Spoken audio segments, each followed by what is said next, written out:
All right, we're going to get going. So this is the House of Housing, how, who, and what, in case you might not be in the right room.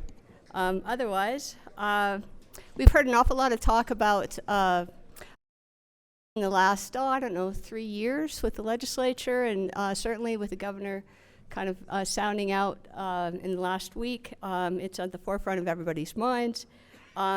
We have Ari Bruening from Envision Utah, who's here to speak with us first. Envision Utah has done a study of zoning codes in a variety of jurisdictions, is going to kind of give us the results of the survey and kind of the conclusions that they've drawn. We have Rick Southwick from eXp Realty, who's also on the Planning Commission of Ogden, who has some innovative ideas that they've come up with. And then we have Mayor Jeff Silvestrini, first mayor of Mill Creek, who has done quite a few innovative planning things. And we're going to just get running. Ari is first.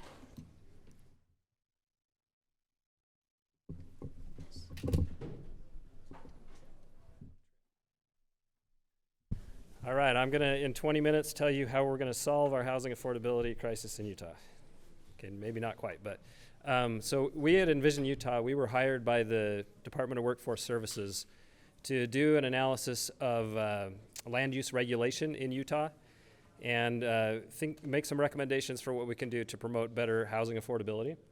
So we took this on in a three-step process. So the first thing we did is we did a lot of interviews with experts in the housing field, a lot of which we've heard from today, both as well as developers and cities. We put together a stakeholder group with representation from all of those groups I just mentioned. And then we evaluated regulations from 35 local governments, both cities and counties around the state. I can't guarantee that it's representative of the state, but we found some interesting things. We also paid a subcontractor to do a literature review to see what the literature found made the biggest difference. And then we are in the process of reporting back our recommendations. That's part of what I'm doing today. So just to start out, probably don't even need to say this, but housing is pretty important and it's connected to a lot of other issues. So some of the things that we threw on this slide might be obvious. Homelessness is clearly related to housing.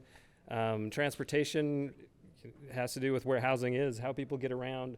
Even education, people's access to education is affected by where they can afford to live. What kind of units we build affects how much water we use. Upward mobility, so people's ability to get on the equity ladder and build wealth for their family is affected by housing. And even people's decisions to have kids. There is evidence that people delay childbearing decisions when housing is expensive and end up having fewer kids than they would otherwise like to. So a whole bunch of implications. I think we're all aware of the current situation. It takes $150,000 to buy the median priced home today. Kempsey Gardner Institute is telling us we're in our most unaffordable market in history. And when did it start to go up? It started to go up as we came out of the Great Recession. This is not just a pandemic-related problem, although the pandemic exacerbated it. And so what's going on? Well, we have really high demand and we have supply constraints. Those are the two things that are going on. A mismatch between supply and demand that has caused a shortage of housing. And the really strong demand, a lot of that is, yes, in migration, but before you go blame all the Californians, look at that chart on the left on the slide. We have a really huge Millennial and Generation Z cohort in Utah. I think the largest in the country, and they are in their prime home buying years. So a lot of this is our own kids and grandkids in the home market, looking for places to live. And then at the same time, we've seen a lot of supply constraint issues, both land, labor, materials, you name it. More recently, cost of capital. Lots of things going on that have constrained our supply. And I'm going to give you the housing market 101 that's vastly oversimplified here. So what happens when you don't have enough housing? Well, it's like a game of musical chairs. Somebody ends up without a chair, right? They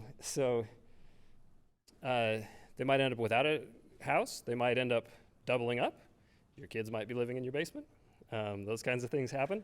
And sometimes people ask me, well, where is the shortage? At what income level is there the shortage? And at a very basic, simplistic level, the answer is pretty obvious. The shortage is going to be at the lowest income levels because the people at the higher income levels outbid lower income people for the housing. So what happens in a shortage? Well, maybe housing that otherwise might be middle income housing ends up housing somebody with a higher income. And then that person with a middle income ends up in housing that might have otherwise housed somebody with a low income, and the person with the low income is left out.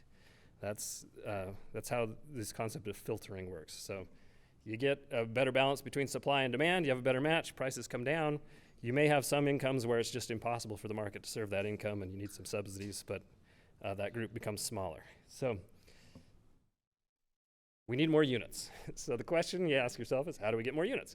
And the simple answer is, we make it cheaper and easier to build units. That's how markets work. So sometimes a city will ask me, well, if I make it cheaper, isn't the developer just going to pocket that difference and have a higher profit and charge the same amount? Well, maybe.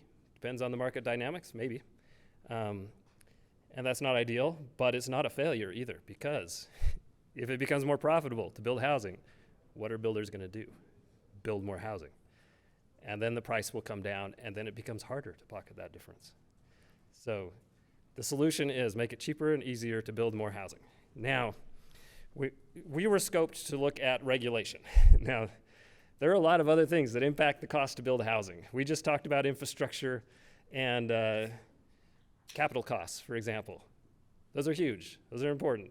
Lots of things going on. There are supply chain issues, labor costs, lots of things we can tackle. Regulation is just one piece of the puzzle.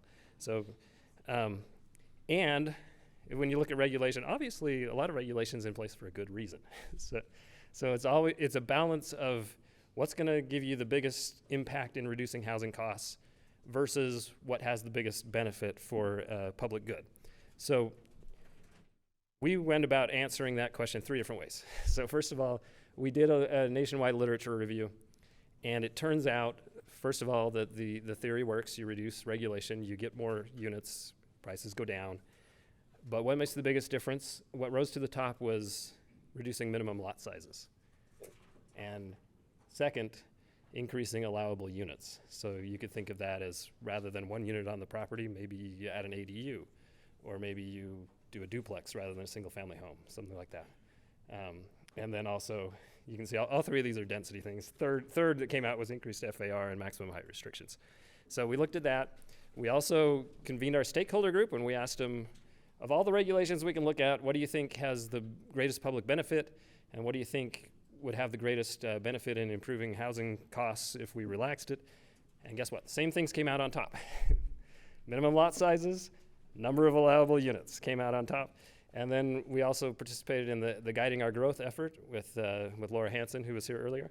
And it turned out the things the public supports, same things. They're not necessarily interested in an apartment complex down the street from them, but they are supportive of maybe we can have some smaller lots. Maybe we can throw a few duplexes into our neighborhoods and so forth, and that will help. So then we took that, and then we looked at ordinances. I'm not going to spend too much time on this. I don't want to point fingers at cities or anything, but we looked at 35 local governments. We found basically the typical zoning ordinance is a 10,000 square foot lot with setbacks that basically make it impossible to build on half of that lot. We found not a lot of local governments that are allowing lots smaller than 7,000 square feet, for example. And we also found that, for the most part, attached products are limited to multifamily zones.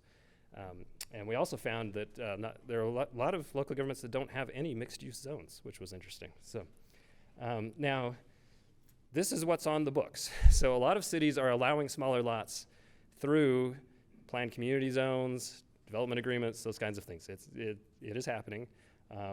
We looked at what average lot sizes of what's being built. It is about 10,000 square feet, so this is fairly representative. But okay, so we put all this together, came up with recommendations. You can already guess what came to the top. So these are recommendations for cities. What can you do as a city or a county? Reduce your minimum lot sizes, just to do the math, here's 30,000 square feet. You put 3 homes on it. Let's say they're each 2,500 square feet. It costs you about $412,000 to build them. Your land cost is another $311,000. You got to build in your profit. You end up with an $800,000 home. Let's say we put 6 units on the same property. So now we've got a 5,000 square foot lot. Your land price comes down, and so your home price, 22% lower, $625,000. Not a hugely affordable home, but it's a more affordable home.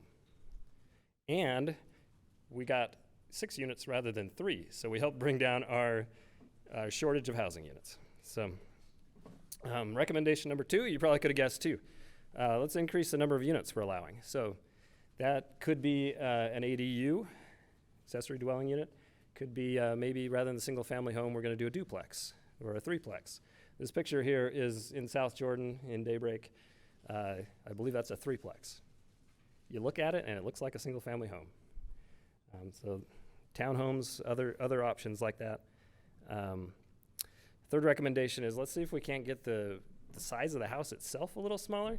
And this one's tricky because, as we found, this is not driven by regulation for the most part. Cities are not generally requiring large home sizes, partly because state code doesn't allow them to. But there might be things cities can do to incentivize smaller homes.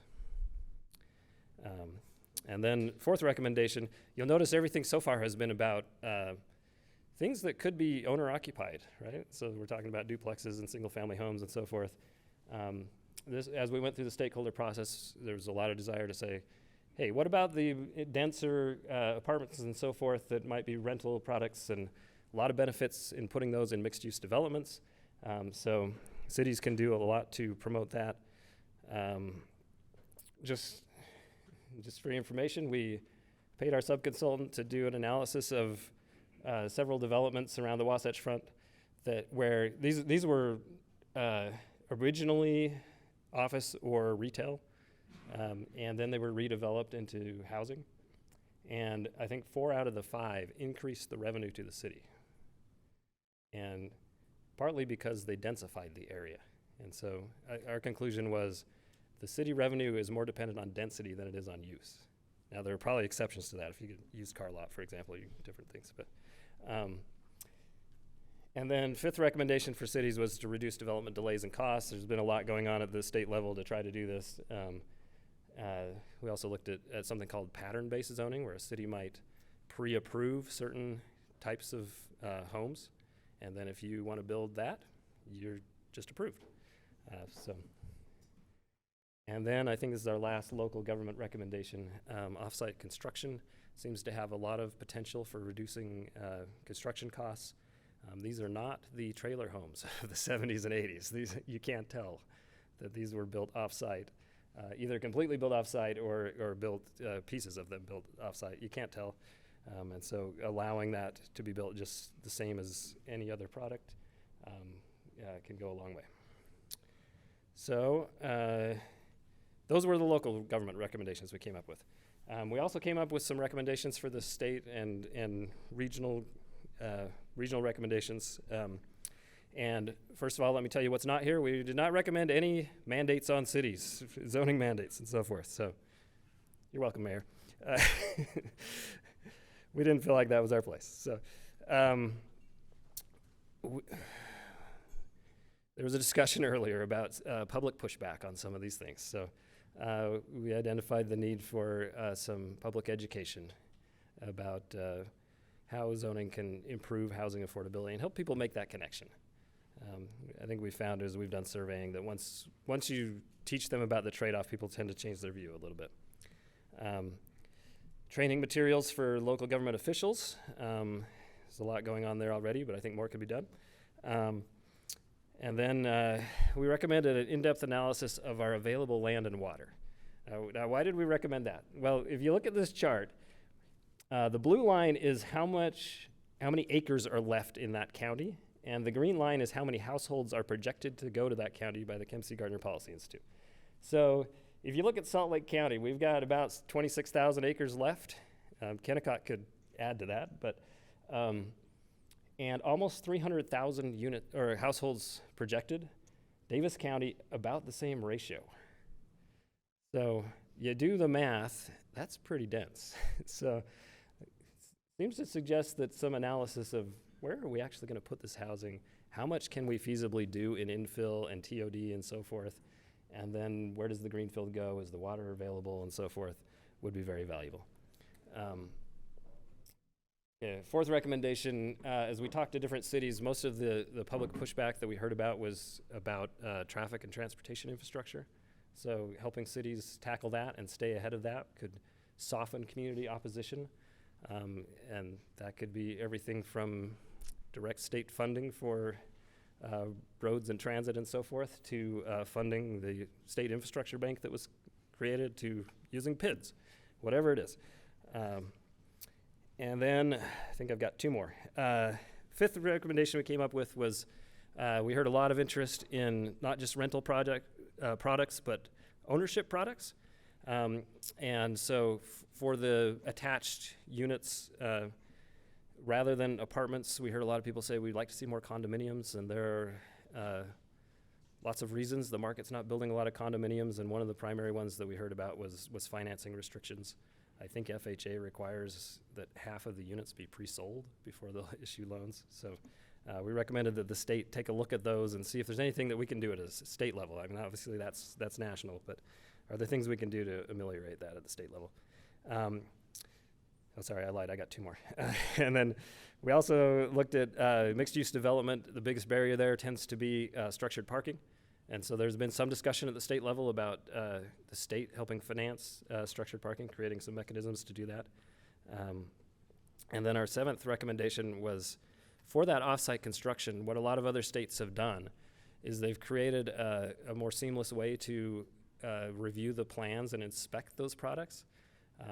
Rather than, you build the home off-site, you bring it in, and then the city's got to go review it and maybe take out, tear up some walls and so forth to do that. That it might make sense to have a state-level inspection or an inspection at the site where it's built, while retaining the city's ability to inspect things like the foundation and the geotechnical and all that kind of stuff to make sure that it works with their ordinances and so forth. So that's what we came up with for recommendations to improve our housing affordability in Utah. And again, the key is we need more units. How do you get more units? You make it cheaper and easier to build. That's how you do it. So, thanks.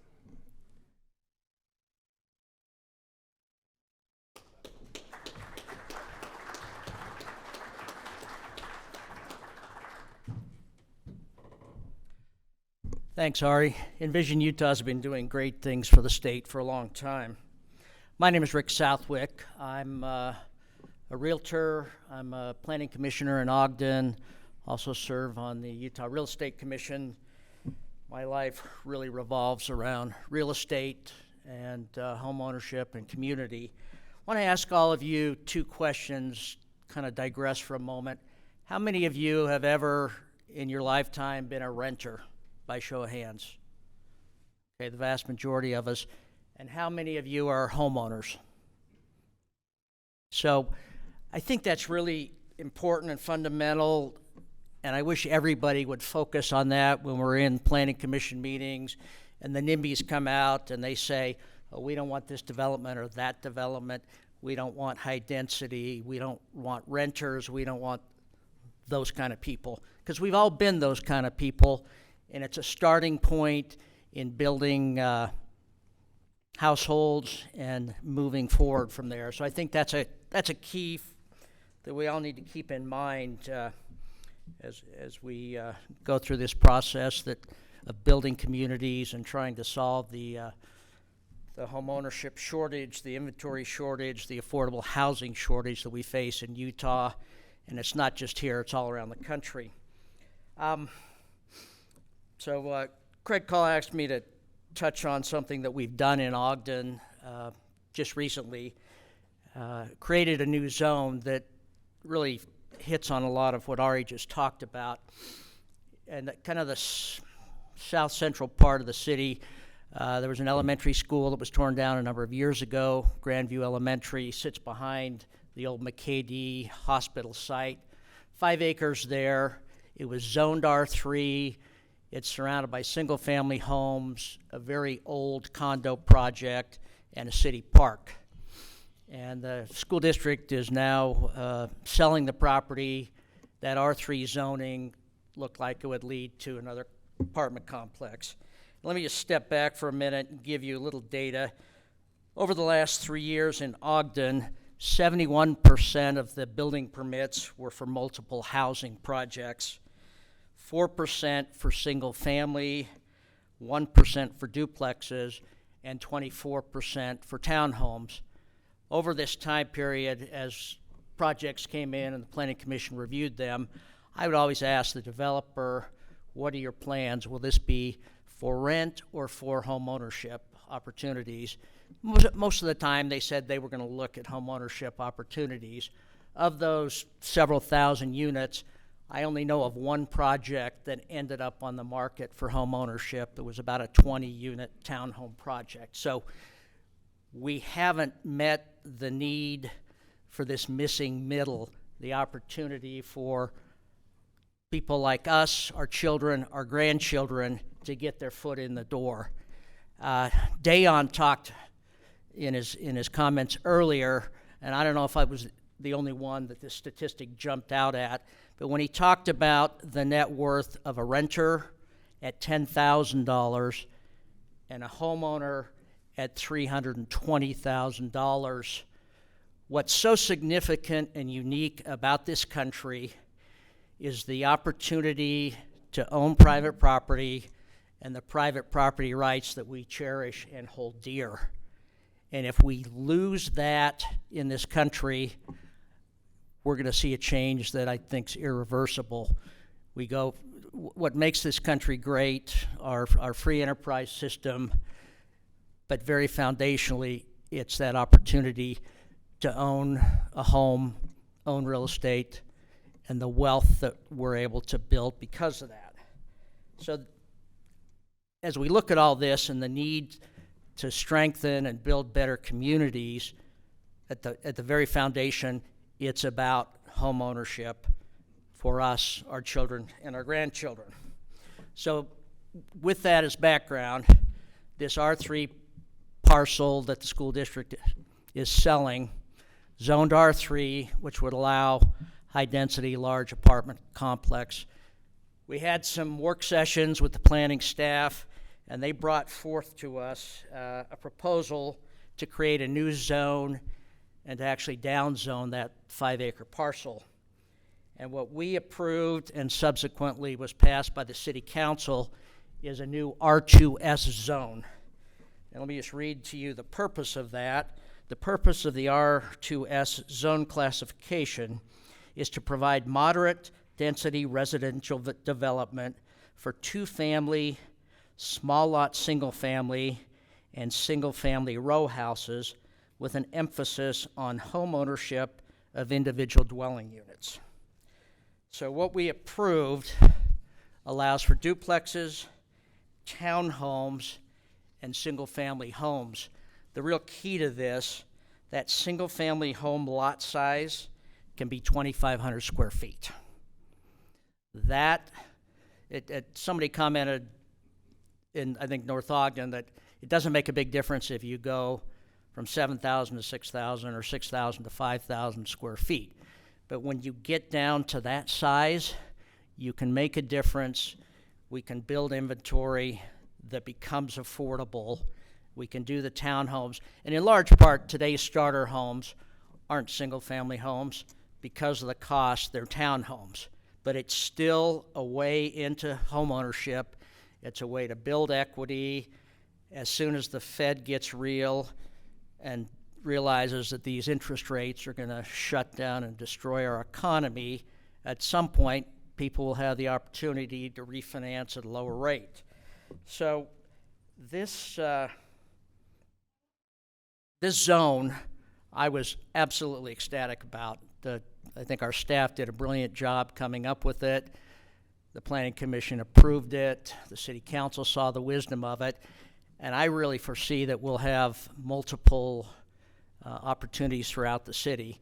Ogden's one of the oldest communities in the state. We're at least 90% built out. So There are not huge tracts of land that can be developed, but I think this sort of zoning can be taken and implemented anywhere throughout the state, and it creates huge opportunities to really meet that missing middle for affordable, accessible housing. Happy to answer any questions down the road. Thank you very much.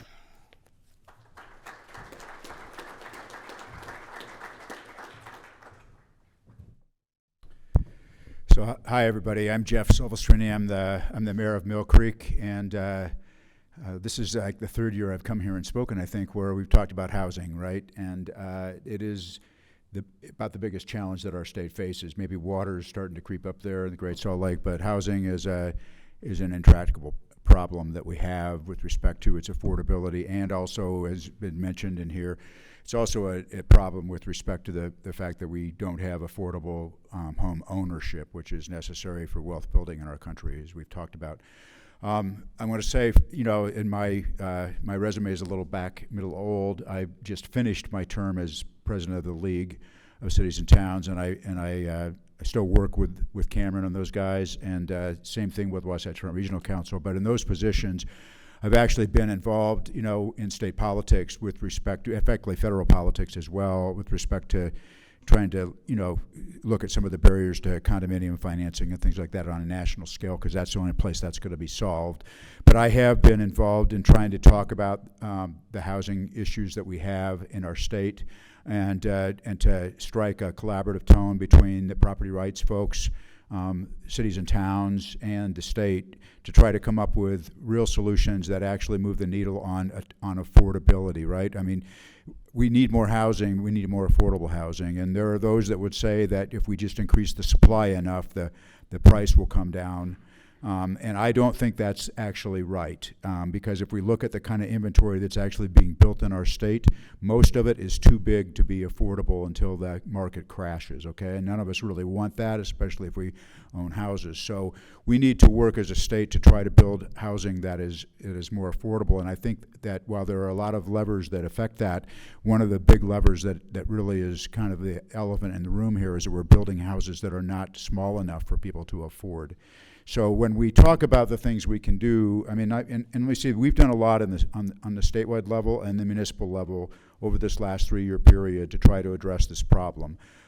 Some of the things we've done, you know, last session, the legislature working with cities and towns and developers streamlined the subdivision process statewide, and basically mandates that all cities adopt an effectively uniform subdivision approval process. And one of the things that does that we're hoping that will shorten the time for approval of subdivisions is limiting the public input to one public hearing. And I'll say, you know, that one public hearing is super important, okay? I have not seen a development proposal that hasn't benefited from public input with respect to things. And the good public input is not, I don't want that here. That's too dense. The good public input is, if you put that entrance to the subdivision here, it's going to interfere with the traffic pattern because of the way this intersection is configured. If you would move it over here, it'll work a lot better, okay? That's constructive public input. That's a real life example that I've seen in my city, where somebody from the public actually brought forward an idea in a hearing that improved the project. I also think that public input is necessary in order to make people feel grounded in their communities, you know, that they have a say in their communities, and protecting the investment in their home ownership, and it's what citizens should do, right? We don't want to exclude people from that kind of input, or we alienate them at our own risk. And I'll say, you know, I mean, as a public official, one of the things that we sign up for is listening to our residents in city council meetings, planning commission meetings, and other forums, right? And on Monday, I just came off from a city council meeting that lasted almost 6 hours because of the amount of public comment that we had. And as a result of that, I'm going to have about 3 Porsches in my driveway, according to some. And if you're familiar with that, you'll get the joke. But But anyway, what we do as public officials is listen to our residents and public comment, and it is our responsibility as public officials, I think, also to, as part of this process, not only just to listen, but also to help inform, make sure that when our residents come into a meeting like that, they actually understand the project. So much of the comment that we do receive is ill-informed, where people haven't considered the actual details of a project. So I believe our staff, and I think others in other cities around the state, do a great job in their presentations of explaining the projects before we get to public comment on them. And that, a lot of times, alleviates a lot of the concern when people realize that the project may be different than what they'd heard in the rumor mill.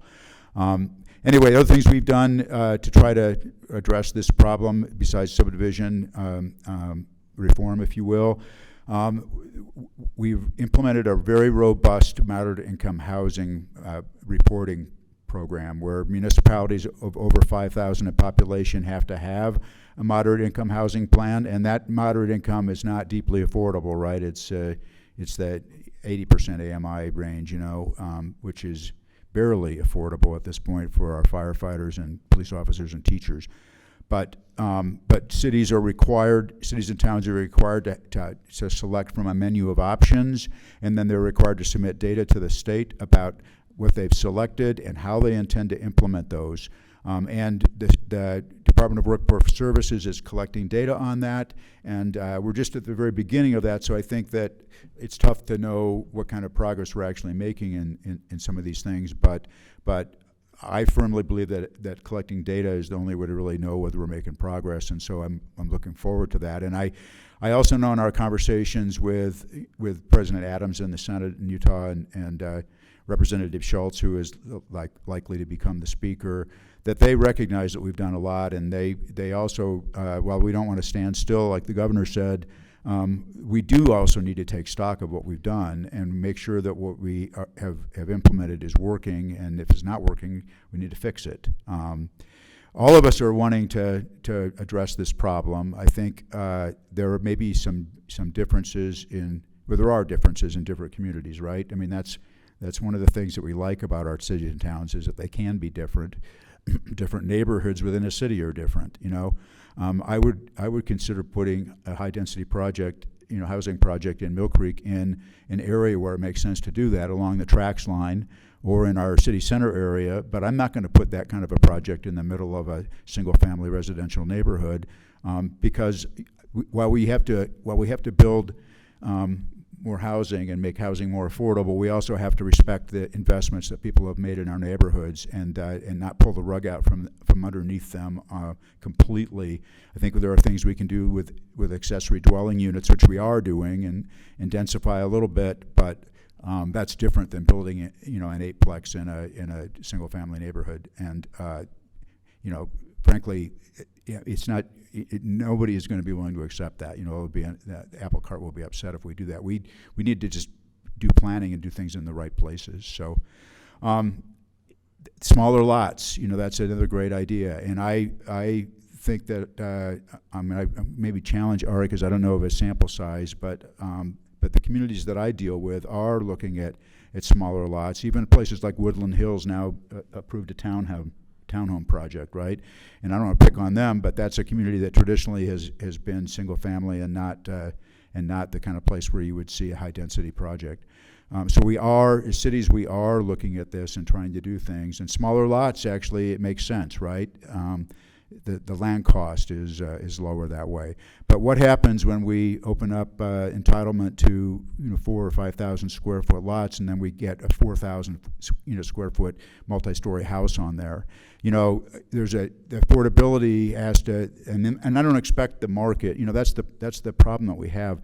I mean, I totally support the free market, but the free market is going to build what maximizes the return on the investment of capital. So, if you can build a 4,000 square foot on a smaller lot, you're going to do that. You're not going to build that 2,000 square foot house, which might be more affordable.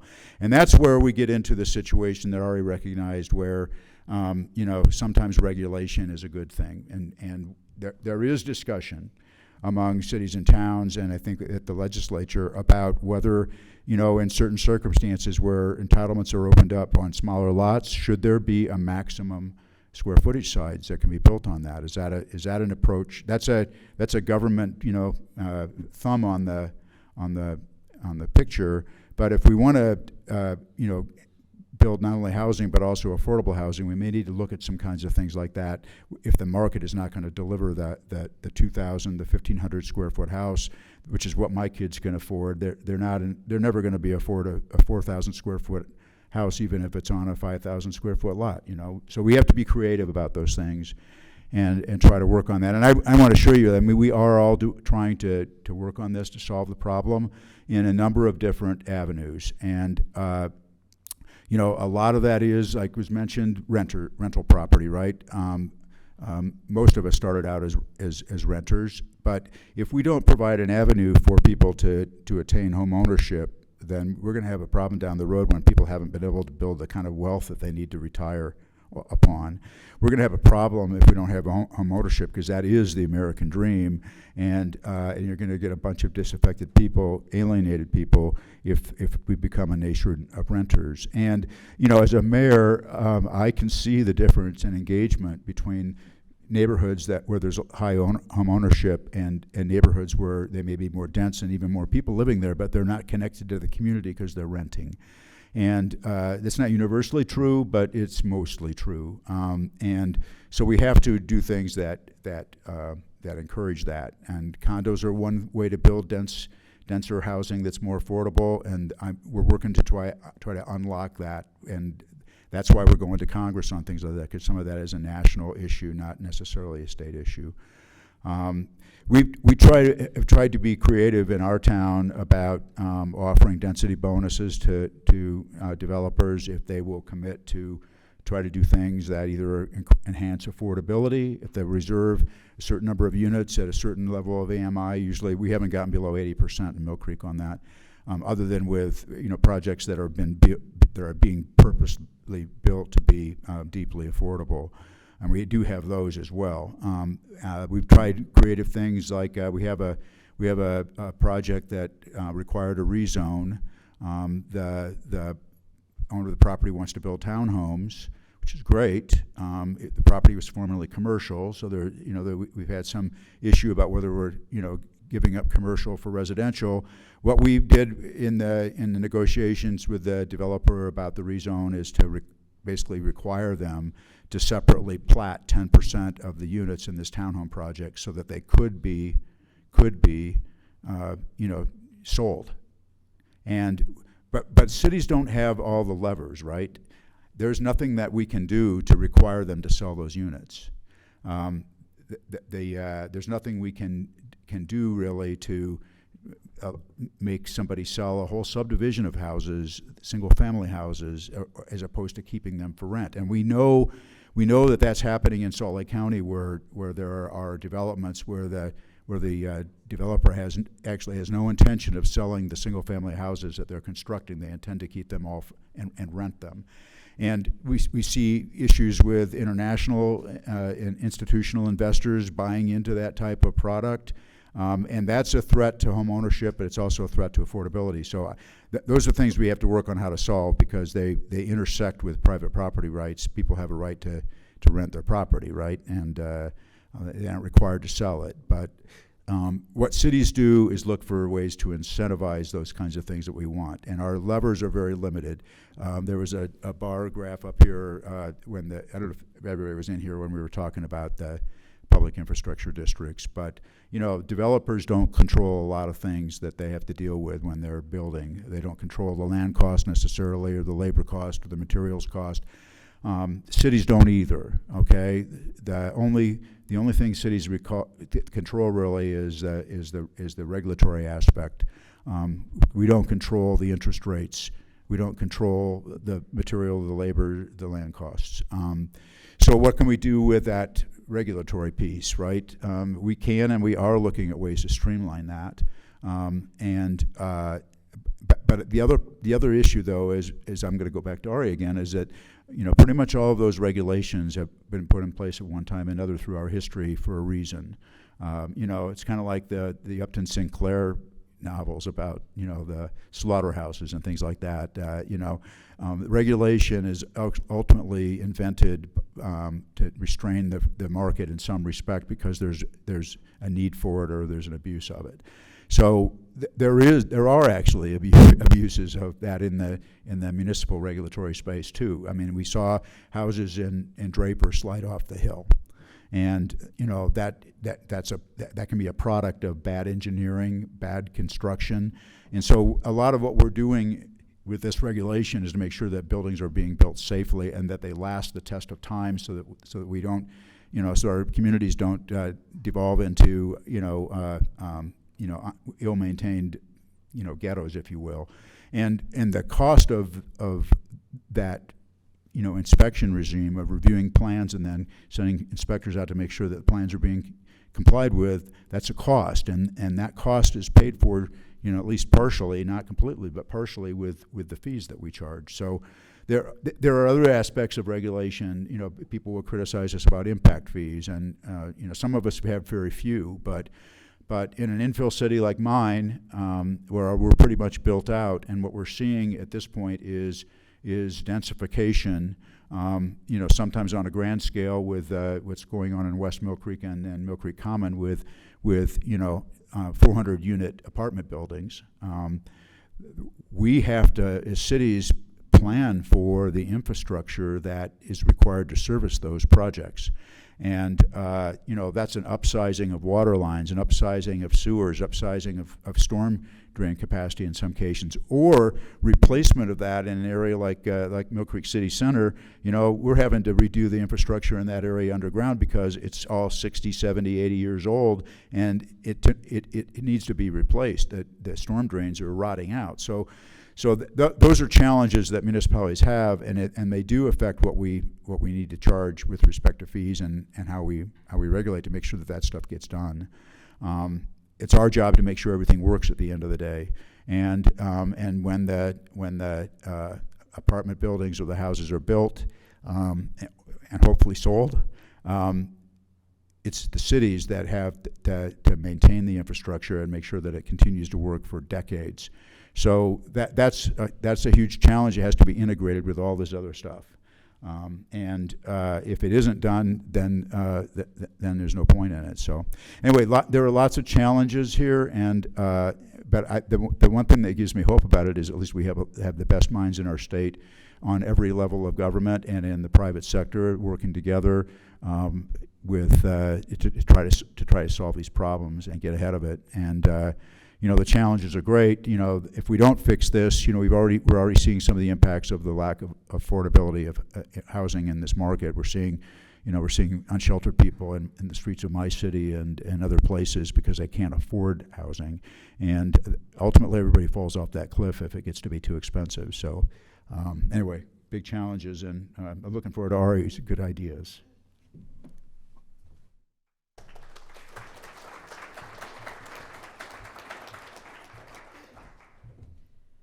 Okay, just a word of caution on densifying in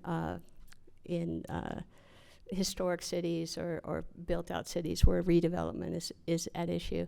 I have a client, a jurisdiction, who had a downtown plan kind of gifted to them from the Wasatch Front Regional Council, almost unlimited density, unlimited height. You come in and there's very few restrictions. Really kind of innovative. They were responding to a lot of pressure from the state, but also just good ideas. It's a good idea to have a downtown, right? Very big developers have come in and proposed projects, and in retrospect, where's all the new effluent going to go? Where's the water coming from? Where's the park space? The first 2 developers that came in realized that there was a $25 million sewer line that needed to go in. And when you don't think through all of those things, then there's huge economic burdens placed on the first and the second and the third developers. In this instance, they were able to put together concatenation of about 12 property owners who formed a PID, and the PID is financing the construction of the sewer line. But that took, I think, 2 years. My other caution is this rush to subdivide or rush to get to developments. And then when somebody's rushing me, I always think they want me to miss something. And don't you? It's like 3-card monte, right? Don't look at that. Look at this. Cities are perpetual entities. If the sewer backs up, it's not the developer's fault. It's the city's fault. So just be cautious. Now we're going to turn it over to the audience for audience questions. Hopefully we have a few, and we've got about 10 minutes.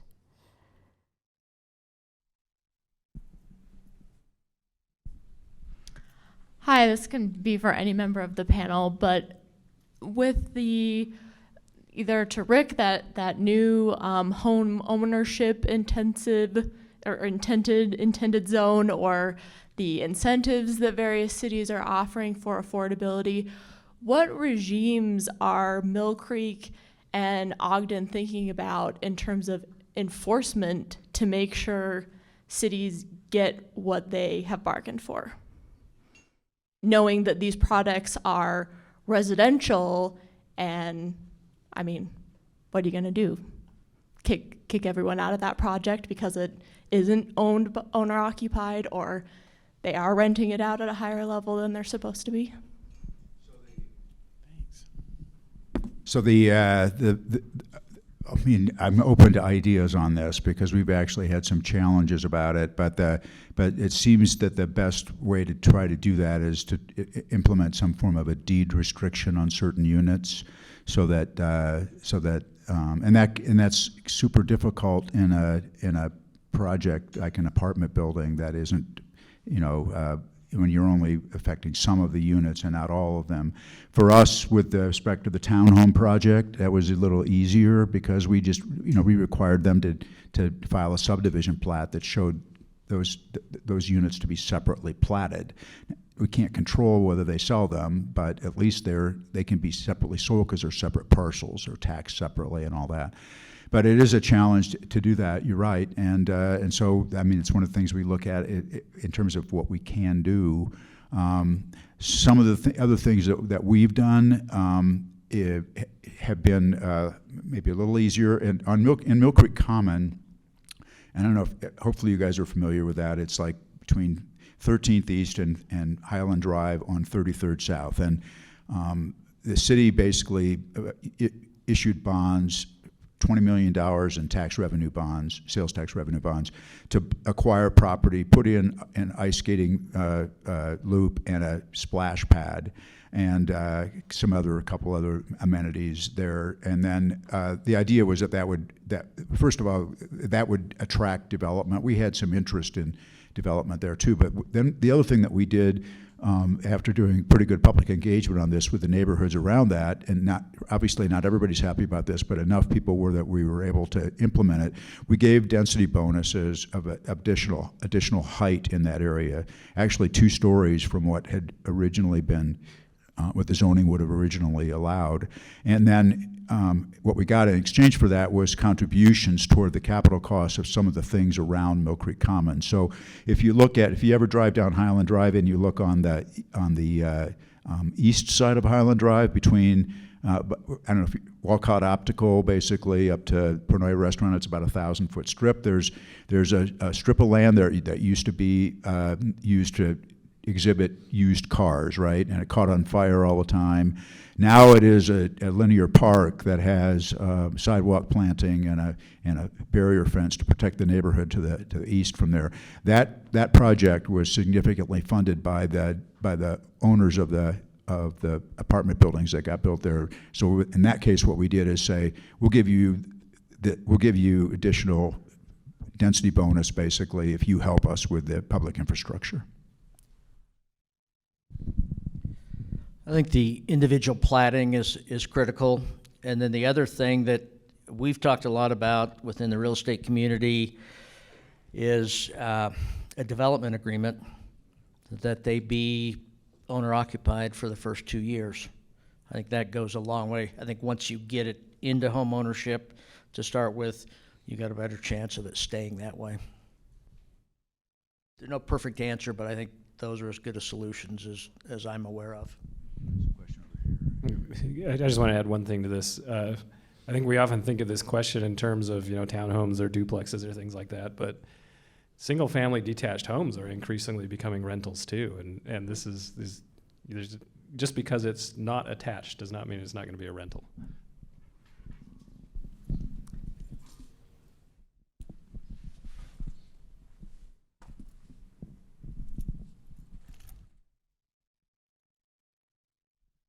I think this is for Jeff.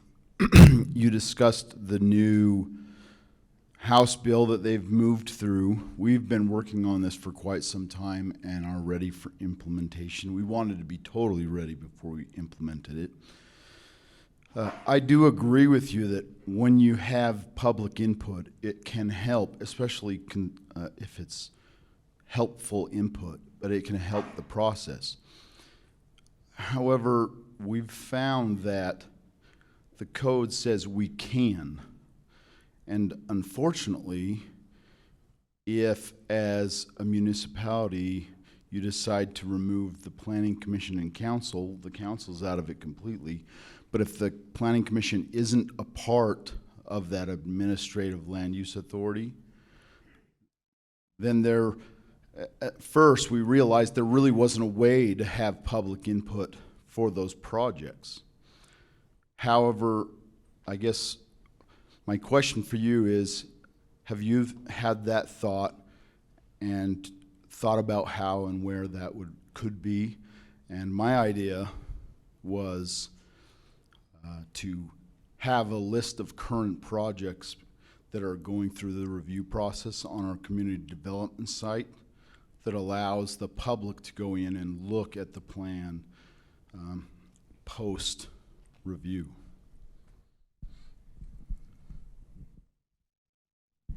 Is that okay? So I mean, I'm not sure.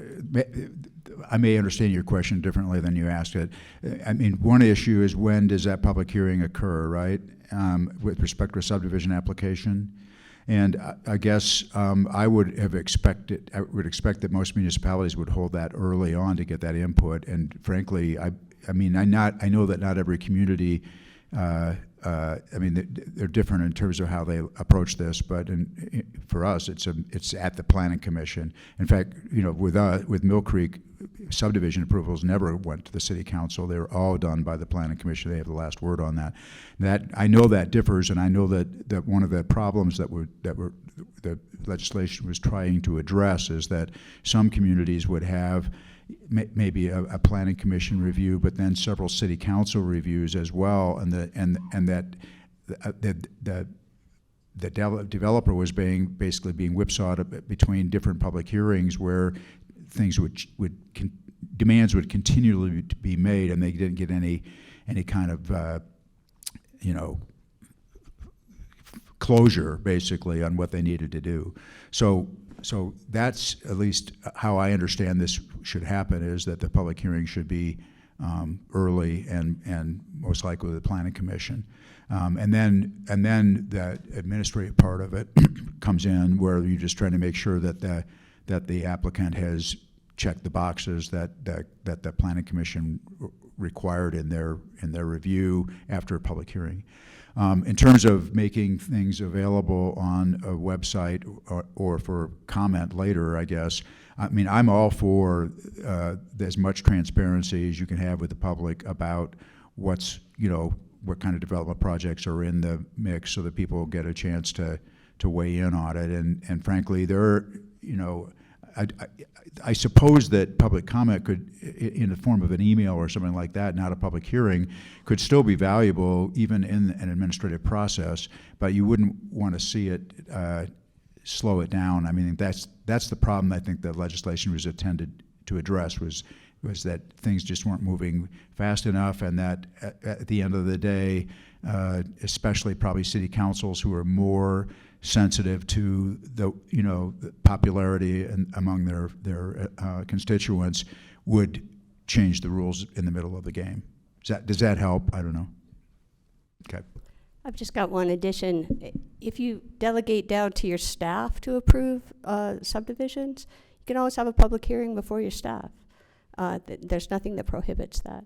And that was the original intent when they talk about the land use authority that's going to approve these things. The land use authority at the time could have been the council, the planning commission, or the staff. Now the legislature has said it shouldn't go to the council because the council really does wear that please come to me public and talk to me about your woes, right, hat. The planning commission doesn't necessarily wear that hat, but certainly staff doesn't. And right, and that's because it can be staff. So there's got to be a point, if it's just staff, there's got to be a point where we're allowing them. That's right. Because you're right, venting and hearing, even if they're just talking and you're listening, at least they feel like they've gotten their point. Yeah, and that's important. And the other thing I'll say about this legislation that it was drafted to try to accommodate how 255 cities and towns across our state, how they do things, and part of the problem actually was many of them were doing things differently, and as an applicant, you would have to figure all that out before you could even get a plan through. So some standardization will help with that, but I think that it's also written to still allow some flexibility, because I know that there are still communities that where when plans come in, the first review is by the town clerk and the mayor, right? There isn't any staff. So it's tough to draft stuff that one size fits all, but there was an effort to try to standardize it and eliminate the number of times where there was an opportunity to upset the apple cart with it. Is there one more question? A quick one. Ari, you had a slide that talked about the available land and the people who are coming here and what that density could be. Has that math been done? And I know it wouldn't include existing stock that might be redeveloped, but is it 20 units to the acre on the land that's available, or is it 15? Is it 35? I think as part of the education process that you talked about, that would be important for everybody to understand. Okay, turn that on.